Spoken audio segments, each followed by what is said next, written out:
Une nouvelle question se pose, que faire de la dioxine? Le refus de dioxine se trouve en ce moment sous bonne garde au camp militaire de Sissonne, dans l'Aisne, à 60 km de Saint-Quentin. Les fûts resteront sur ce terrain militaire tant que l'on n'aura pas déterminé précisément où et comment ils seront transportés et détruits. Alors avant de voir ce qui va se passer pour les fûts maudits, rendons une visite au village d'Aiguilcourt-le-Sarthe.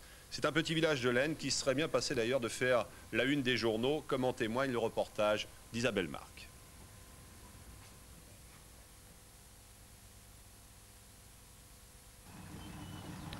Le village d'Aiguilcourt a retrouvé ce matin sa physionomie habituelle, ou presque.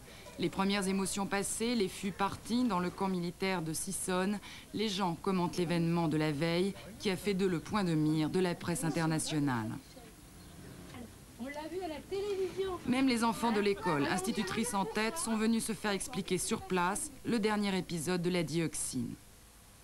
Les fameux fûts, recherchés depuis plus de 2 mois, ont été retrouvés dans un hangar, désaffecté depuis 20 ans. Dès la fin de l'après-midi, un très important dispositif de sécurité, la police, la gendarmerie et l'armée, empêchent villageois et journalistes de s'approcher pendant le transfert. C'est le début d'une longue attente dans le tumulte.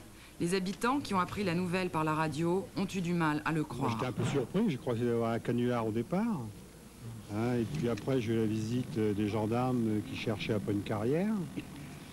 Et à partir de ce moment-là, j'ai dit tiens, il y a peut-être quelque chose. Maintenant qu'on le sait, ça fait quand même un peu peur. On est toujours pareil. Hein. Il faut accepter comme c'est là. Il faut espérer que ça va partir le plus vite possible. Ouais, la chiosse, là. Parce que c'était peut-être possible qu'il y ait des tonneaux, mais des tonneaux n'importe quoi. Hein. Ça fait peur, hein. C'est tout. Vu les enfants et puis tout ça, hein, les enfants ils ont peur. Enfin, les journalistes peuvent se rapprocher. Le directeur général d'Hoffmann-la-Roche est venu lui-même identifier les fûts. J'en ai ouvert un. Ils sont absolument intacts. Ce sont les fûts d'origine qui sont partis. Il n'y a pas d'erreur sur l'identité des fûts. Ils ne présentent aucun danger. Aucun danger comme ils sont placés ici. Vers quelle destination vont-ils? Alors maintenant, ces fûts, comme l'entreprise l'a déclaré publiquement, vont être pris en charge par Hoffmann-la-Roche. Le propriétaire du hangar, interpellé hier, est rentré chez lui. Ce boucher en retraite de 74 ans avait prêté sa grange à un ami de son fils, ignorant que cet homme travaillait avec Paringo. À aucun moment, il n'a pensé qu'il pouvait s'agir des fûts de Céveso. Jean Quignon, enfin le gamin, c'est un camarade à mon fils, qui avait demandé pour s'il pouvait lui rendre un service, pour mettre le fût à l'abri, soi-disant que c'était des fûts de goudron.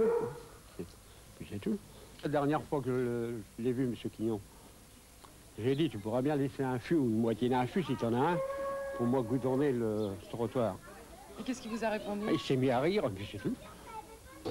À Aiguilcourt, en tout cas, on n'est pas prêt d'oublier le dernier épisode du jeu de piste qui vient de se terminer. Mardi prochain, le juge d'instruction décidera si Gérard Paringo restera ou non en prison, mais le problème essentiel reste l'élimination des déchets qui ont inquiété toute l'Europe. Alors, que faire donc maintenant de ces fûts et de la dioxine? À l'entrepôt, à 40 km de Saint